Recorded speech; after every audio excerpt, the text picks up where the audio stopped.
Welcome to the very first live, if you want to call it live, recording, authentically imitation, recording of my ground school. This ground school is supposed to cover the whole gamut of stuff from private pilot, sport pilot, aircraft mechanic, and flight instructor, and even commercial pilot. Although we will zero in on completing the private pilot course during this, however, those other items and some of the information from each of those areas will be included in this. This private pilot ground school is what it's actually called, will be for the purpose of getting the information that is available to you out to you, including the websites and other types of links that are available to you, to be sure that you get as much information as you can to make you as safe a pilot as possible. There are quite a few publications out there. One in particular that I used to love to read when I was getting my training was an article or an editorial in the Flying magazine, a magazine called Flying Magazine. I'm sure you'll remember it if you've been interested in aviation for any time. The article was called "I Learned About Flying from That." It gave quite a few different write-ups from different pilots, and published once a month, I believe the magazine came out. And it talked about the experiences of these individual pilots, things that happened during their aviation careers, possibly during their training, to them, happened to them, or to happen to other people that they'd heard about.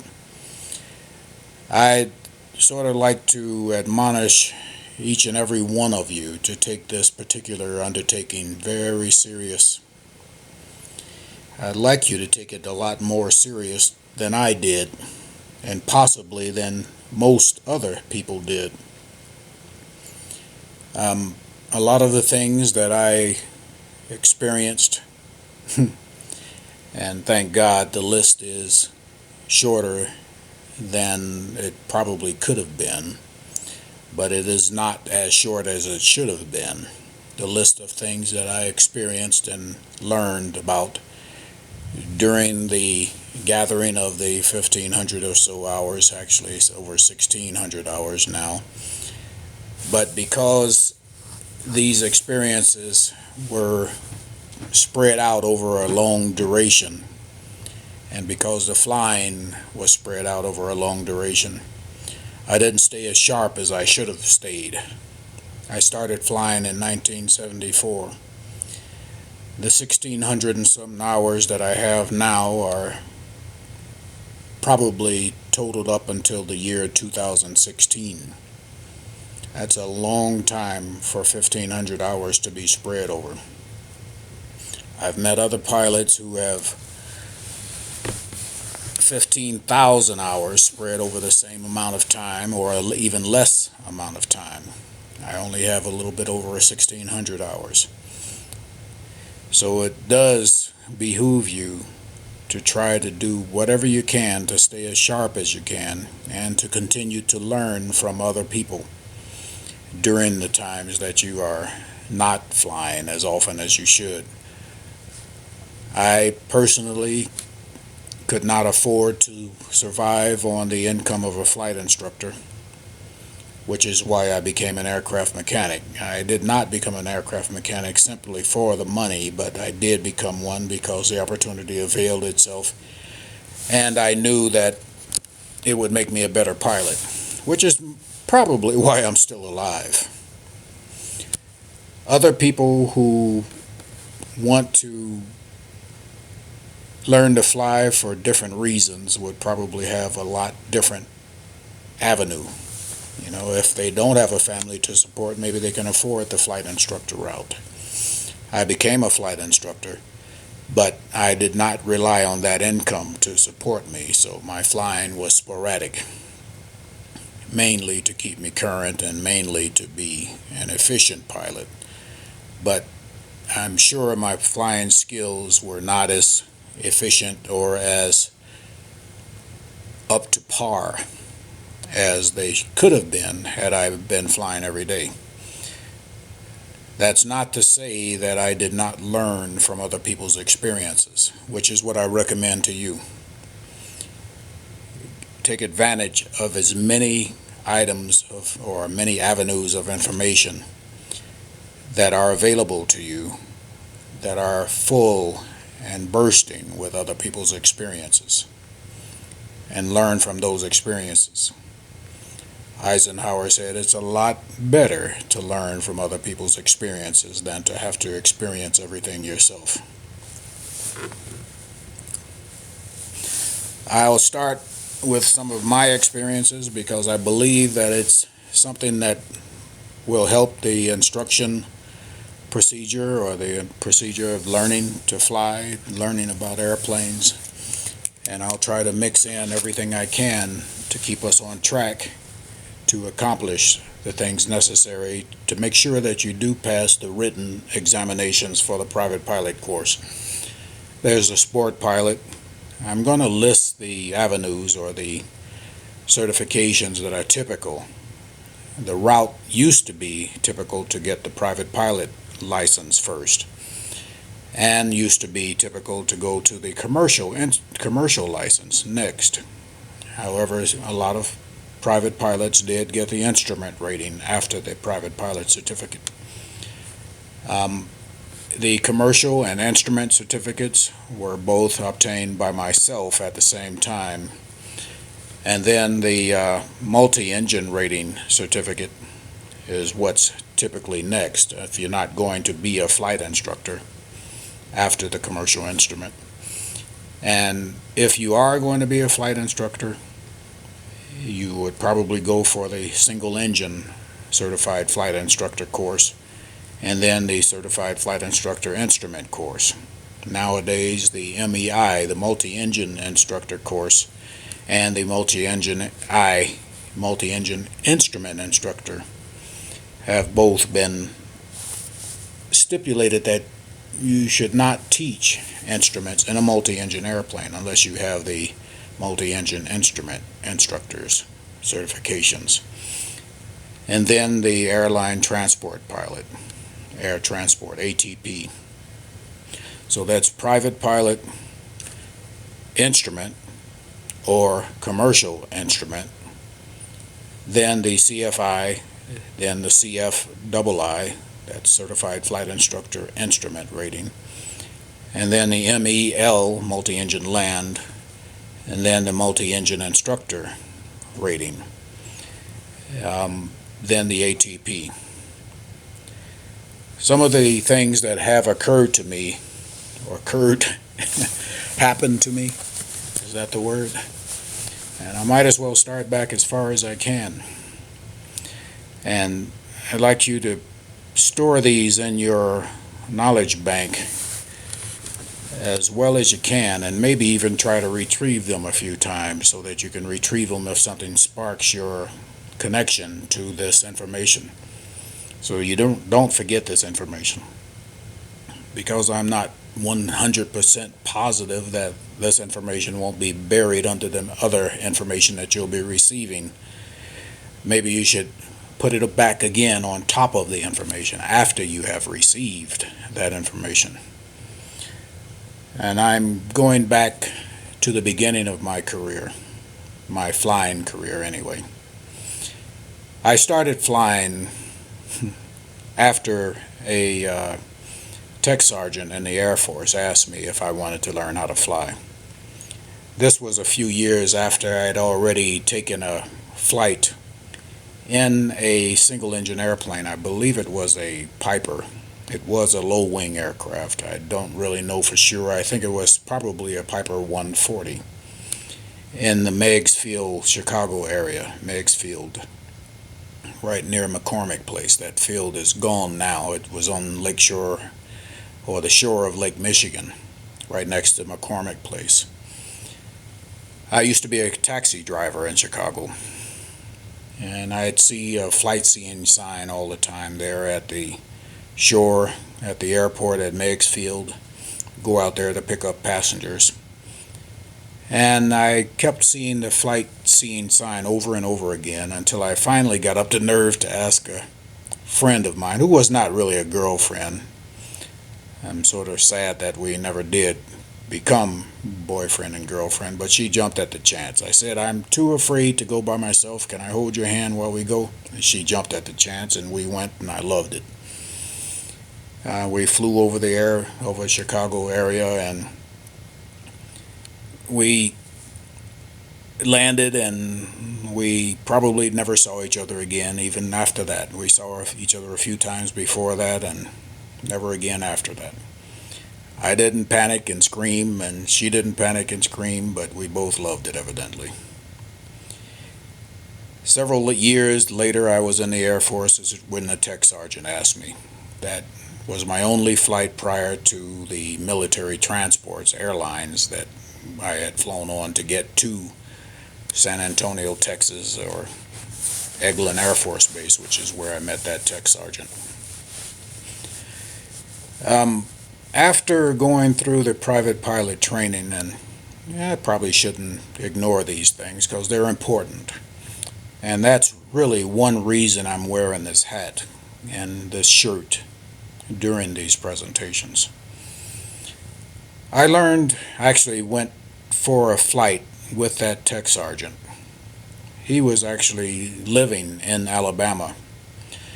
Eglin Air Force Base, which is where we both were based in the Air Force, was at the north border of Florida. He took me to Andalusia Op, Alabama, which was the airport he was based at. And I began flight instruction with a couple of friends of mine. They got as far as solo and they dropped out. One of them scared the crap out of me when I watched him go. He was flying by himself in the airplane after we all three obtained our solo sign-offs. But he was alone in the airplane, and the plane was pitching up on the downwind leg, and I didn't know what the outcome of that would be. He's flying about 800 feet above ground level, which is not a lot of distance to recover from a stall, a pitch up, and out of control roll and spin toward the ground. So we sort of held our breath to make sure he pushed that nose back down and continued on the downwind leg, and everything worked out on all three of our solos. The flight instructor did say that he thought my skills were innate. I don't know if he said the same thing to the other two pilots, but they did drop out, and I continued. I don't know why they stopped. But I continued and finally got to the cross-country portion of the flight training. I'm bringing this up because I probably look black. And this hat supports that. I wore it because I want to look like a black person. During this training, and I know that the FAA specifies that the cross-country trips that are taken,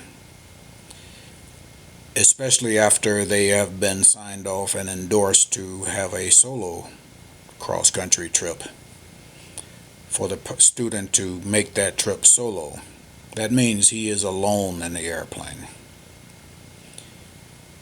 We flew the only cross-country trip I remember, and I cannot swear to it that this is really the only cross-country trip, but it stands out in my mind because I remember not being alone in that aircraft.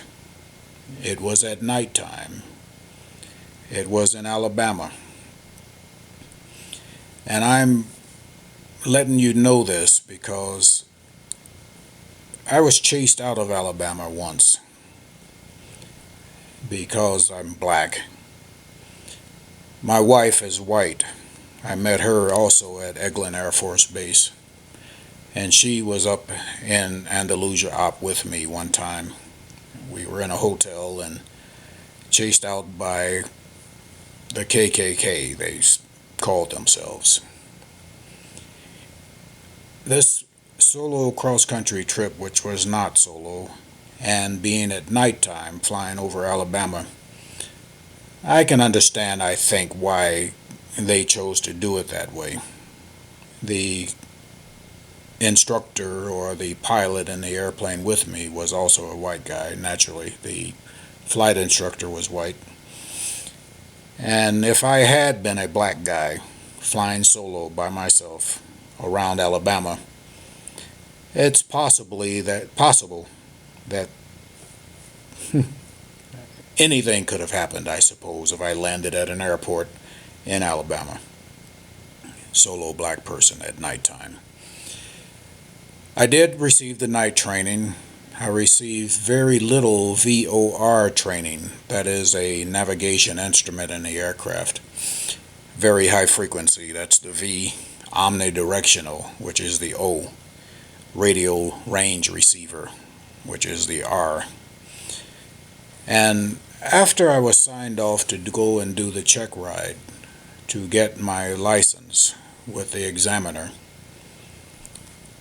I was taken to the examiner in a part of Alabama, and I forget what the actual airport was called, but I do remember failing the flight test itself because although the instructor said, when we did stalls, that's a nose up attitude, where the airplane slows down, the engine could be going full power.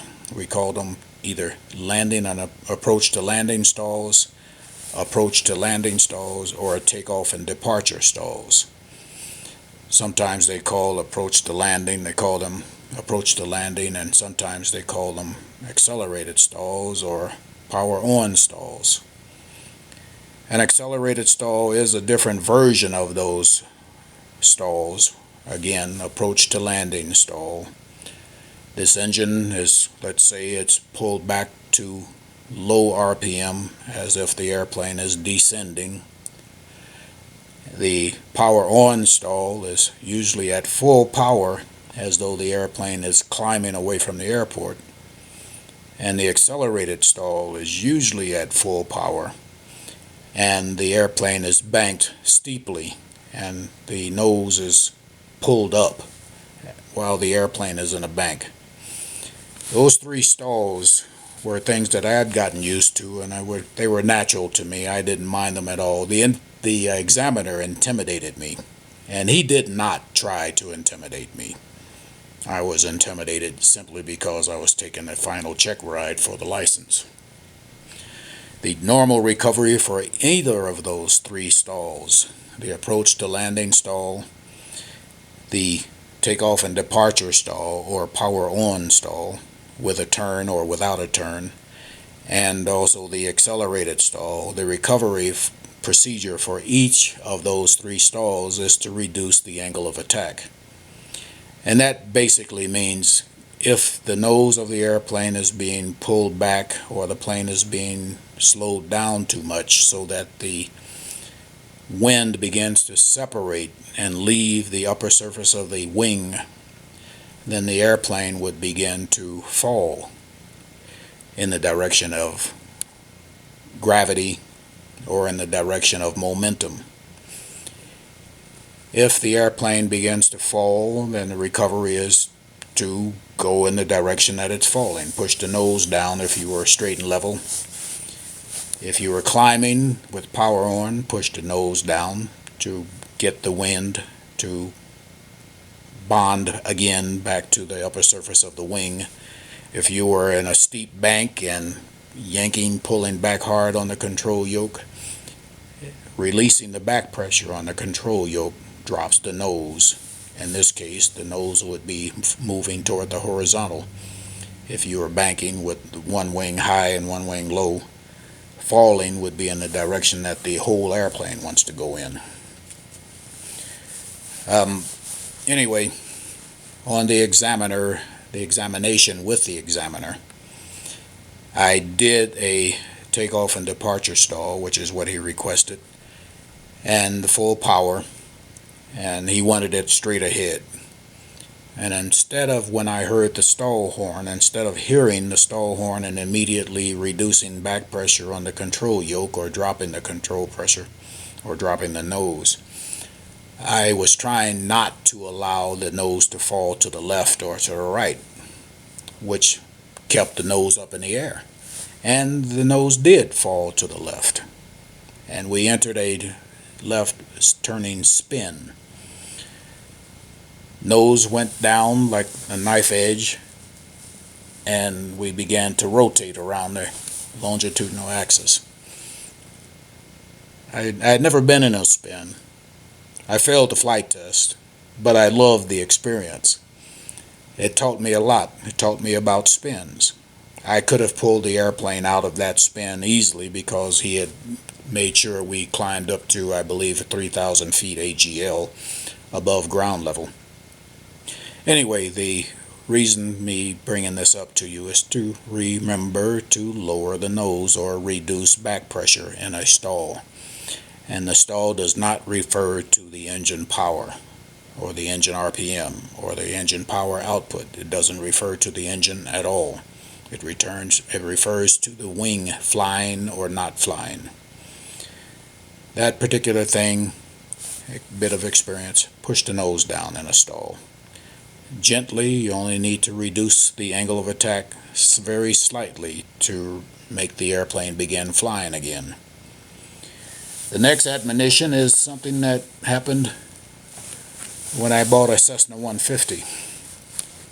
I was living in Denver, where I am now, and purchased the Cessna 150 in Provo, in Utah. That's on the other side of the mountain range from Denver. The Cessna 150 is really in this area, in the Denver area, pretty inadequate airplane, although I've flown it around the Denver area and I've taught students in a Cessna 150 in this area.